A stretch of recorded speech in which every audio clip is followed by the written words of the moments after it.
Dear brothers and sisters in Jesus, be greeted in Jesus' name. Bene data muri Yesu Kristo turabasuhuje.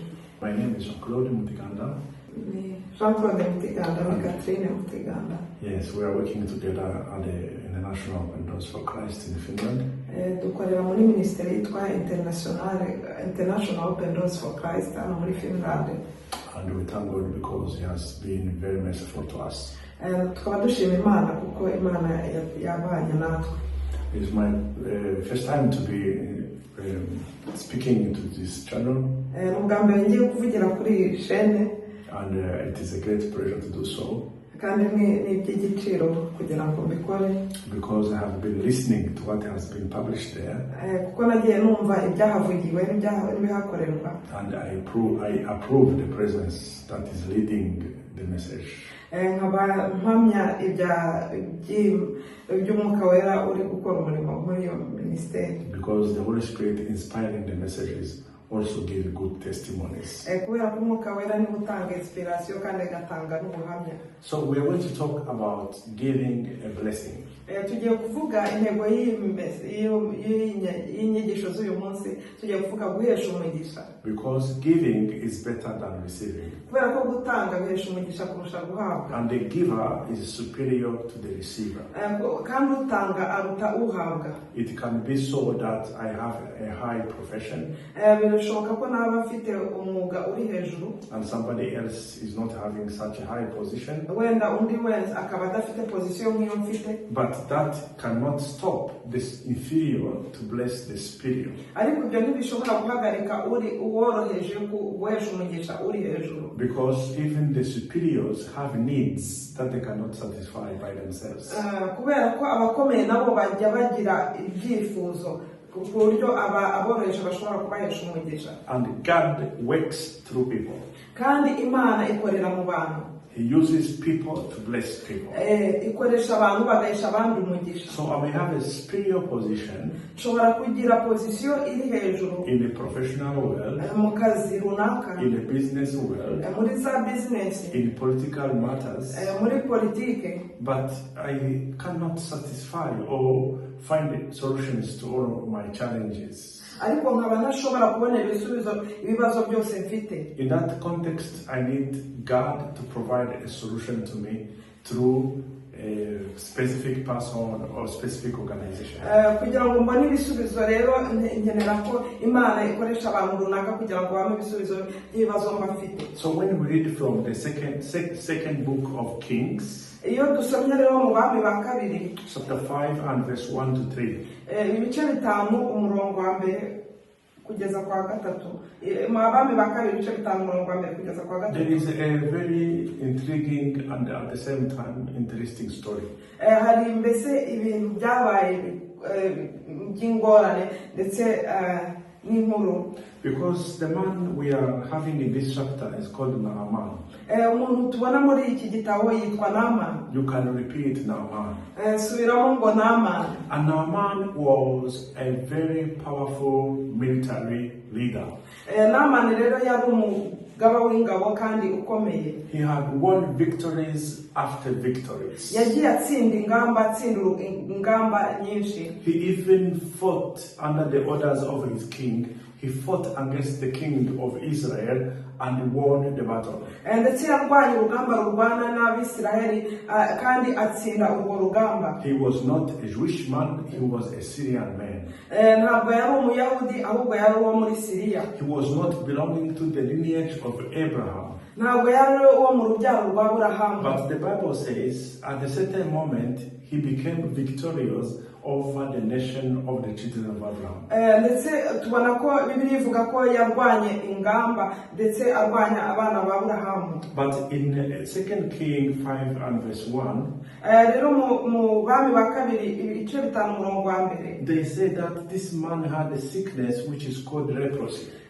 bavuga ko uyu mugabo yari afite indwara y'ibibembe. He was a powerful man, yari umugabo ukomeye, connected directly to the king, ndetse yari connected n'umwami, having connections all over the country. ndetse yari afite connection mu gihugu hose. But all those connections were nothing compared to the problem he had. ariko izo connection ntacyo zari zimumariye ugereranyije n'ikibazo yari afite, Because he had leprosy. kubera ko yari afite ibibembe. Leprosy is a sickness. Ibibembe ni indwara, But this leprosy is also a situation. ariko ibibembe bishobora kuba situation runaka. Leprosy isolates the patient from the society. Ibibembe bituma umuntu bamushyira ku ruhande akasohoka mu bantu. It excludes you from exercising your profession. Mbese bigukura ngo udakora akazi kawe. It excludes you from staying with your family and family members. Igukura mu muryango wawe ukajya hanze y'umuryango wawe. Because it's very contagious. Kubera ko ni indwara yandura cyane. Naaman was powerful. Naaman rero yari umuntu ukomeye, But was also in trouble. ariko yari afite n'ikibazo. Somebody say in trouble. Hagira uvuga ngo yari ari no mu bibazo. And that trouble could not be solved by any hospital. Icyo kibazo yari afite ntabwo kwa muganga bashoboraga kugikemura. In matter of times, he was going to be excluded from the society. Ndetse gatoya yari hafi gukurwa mu bantu. Then happened to be the case ariko hari ikintu cyaje kuba, that in his own home mu rugo rwe there was a Jewish young lady. hari umwana w'umuyahudi. That young lady was not a Syrian. Uwo mwana yari umuyahudi, ntabwo yari umusiriya. Because the Jewish people, they have God. Kubera ko abayahudi bari bafite imana. The Syrians, they have gods. ariko abasiriya bari bafite imana zitari imana nyinshi, zitari imana yera yo mu ijuru. Those gods could not help Naaman. Izo mana zabo rero ntabwo zashoboraga gukiza Naamani. The situation became a family trouble. Ikibazo rero gitangira kuba ikibazo cyo mu muryango. And everybody in the house got the information that the patron, the boss, was going to be excluded. Abantu bose bo mu muryango rero mu rugo rwe bamenya ko umushebuja patro wabo agiye gukurwa mu bantu. Ariko this young lady from the Jewish nation, uwo mwana w'umukobwa w'umuyahudi, who was a captive in that house, wari captive, harya bavuga ko ari ikira, yari umuja bazanye.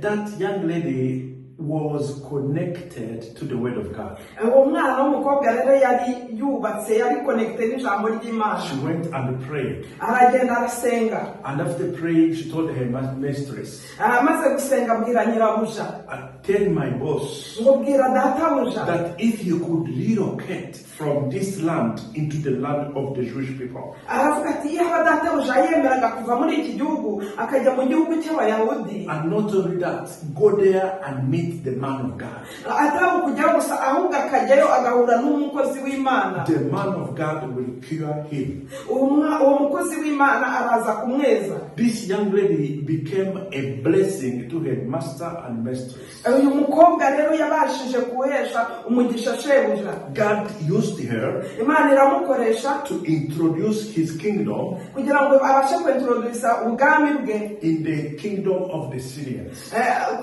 kugira ngo abashe kwintrodusa ubwami bw'Abisirayeli mu bwami bwo muri Syria. When the word of God is given, iyo ijambo ry'Imana ryamaze gutangwa, it's up to you to receive it ni wowe ubwawe ugomba guhitamo niba uryakira and to follow instructions. kandi ugakurikiza instruction, amategeko cyangwa amabwiriza. Somebody say following instructions. Hagira usubiramo ngo gukurikiza amategeko We n'amabwiriza. have been blessed with all spiritual blessings in heaven by God himself. Twahawe imigisha yose iva mu Mana iduhera hano muri iyi si. And we are seated in Christ Jesus. Kandi twicaranye na Yesu Kristo. Far better than being seated in Israel. Byiza cyane kurusha kwicara mu Isirayeli. far better than being located in any specific city of the world. byiza cyane kurenza kwicara mu kandi gace ka hano muri iyi si. We are entitled to work as this young lady. Twahamagara kugira ngo dukore nk'uyu mukobwa. When you see a situation, niba ubonye ikibazo runaka, when you see a problem, niba ubonye ikibazo runaka, do not discuss the problem. ntukaganire n'icyo kibazo. Do not talk about the problem. ntukavuga ngo wirirwe uganira iby'icyo kibazo. Talk to the problem. ahubwo bwira icyo kibazo, Even if it is not your problem, nubwo kitaba ari ikibazo cyawe. from the moment you got information about it, mu gihe umaze kumenya amakuru y'icyo kibazo, make it your duty to solve the problem. wowe byishyiraho kandi ushake igisubizo cy'icyo kibazo. Because we have been blessed in order for us to bless. kuko twahawe umugisha kugira ngo duheshe abandi umugisha. We should give blessings to everybody tugomba guhesha umugisha abandi bose, with no discrimination, nta muntu n'umwe turobanuye, with no favoritism. tudakoresheje irobanura cyangwa se ivangura. Because Jesus came kubera ko Yesu yaraje so that whoever believes in him kugira ngo umwizera wese will not be condemned, ngo ye gucirwaho iteka, but be given a life with fullness of measure. ahubwo ngo ahabwe ubugingo bwuzuye. The young lady blessed her master umukobwa umwe rero, uyu mukobwa rero yahesheje umugisha shebuja, because she gave him information. kubera ko yamuhaye amakuru atarazi. She told him about the location. yamubwiye lokasiyo ahantu runaka, Change your location. aramubwira ngo hindura aho uri, Move from Syria into Israel. uva muri Siriya ujya mu Isiraheli. She told him about connection. yamubwiye ibya connection, Go and connect to the man of God. ngo genda wihuze n'umukozi w'Imana. And she told him about the outcome, the result. kandi amubwira n'ibisubizo, amuha n'ibisubizo azakuramo. Says this is your profitability. aramubwira ati ngiki nicyo gisubizo uzakuramo. This is your outcome. aravuga ati ngibi nibyo uzakuramo. This is your salary. iyi ngiyi ni umushahara wawe. This is your future.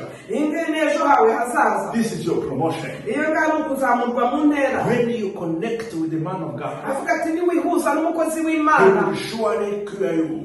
azakweza. She was confident. yizeye. She knew God Almighty. yari azi Imana ishobora byose. She knew the man of God. yari azi kandi umukozi w'Imana. She knew that if this man would relocate into Israel aravuga ati uyu mugabo niyemera akajya mu Isiraheli and connect with the right connections, kandi agahura n'umuntu nyawe ufite connection, akihuza n'umuntu nyawe and follow the instructions, kandi agakurikiza amabwiriza, he will get promotion. azazamurwa mu ntera. He shall be promoted. azazamurwa mu ntera. Because he has blessed me, kubera ko yampaye umugisha I am nanjye, going to promote him. nanjye kuko yamesheje umugisha nanjye njye In the name of Jesus. mu izina rya Yesu. Brothers and sisters, bavandimwe rero, you have the possibility to bless people. ufite uburyo bwo guhesha abandi umugisha. You can bless your country. ushobora guhesha umugisha igihugu You cyawe. can bless businesses in your country. ushobora guhesha umugisha bizinesi zikorerwa mu gihugu You cyawe. can bless families in your country. ushobora guhesha umugisha imiryango iri mu gihugu cyawe. Rather than talking negatively about young people, you can bless young people. aho kugira ngo uvuge nawe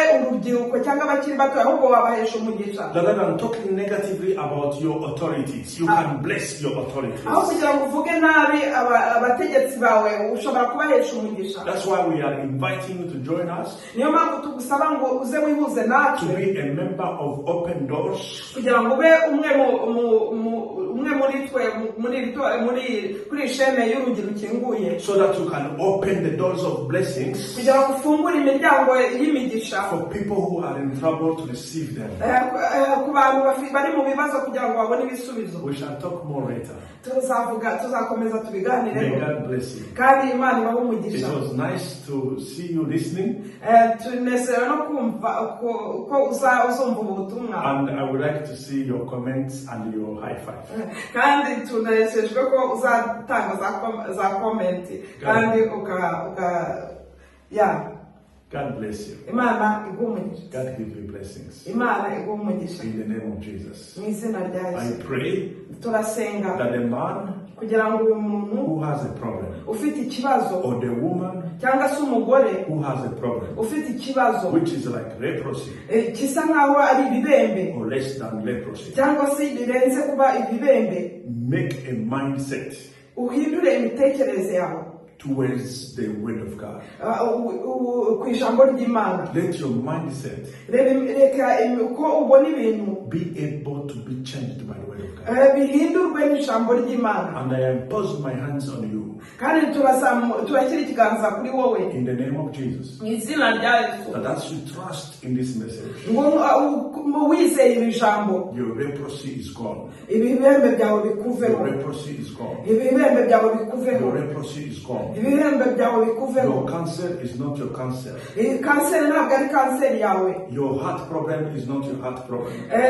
indwara z'umutima ntabwo ari ikibazo cyawe, Your depression is not your depression. za depresiyo, indwara zo guta umutwe si ikibazo cyawe, Your sterility is not your sterility. ubugumba ntabwo ari bwawe, Your unemployment is not your unemployment. kutagira akazi, ubushomeri ntabwo ari ibyawe. I command in Jesus' name, Ndategeka mu izina rya Yesu, as you believe in this message, ntabwo ukimara kwizera iri jambo, that heaven opens ijuru rifunguke and gives you a solution. riguhe ibisubizo In Jesus' mu name, izina rya Yesu. say, I receive it. Vuga ngo ndabyakiriye, I follow instructions. vuga ngo ndakurikiza I amategeko, receive my amabwiriza, miracle. ndakira igitangaza cyanjye In Jesus' mu name. izina rya Yesu. Bye bye.